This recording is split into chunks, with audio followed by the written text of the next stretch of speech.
Ayan mga kalapatids, napaligo muna tayo ng mga ibon natin. Ayan o, mga warriors natin. Dalawang langgana mga kalapatids. Ayan, araw ng Thursday. Ayan, nagpapaligo tayo mga kalapatids. Ayan, naliligo sila kusa. Ayan, naliligo yung mga warriors natin Thursday. Yan, every Thursday.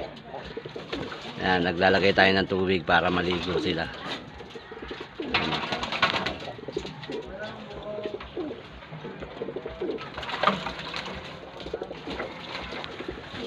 Ayan, sige, ligo. Oy, babasa tayo.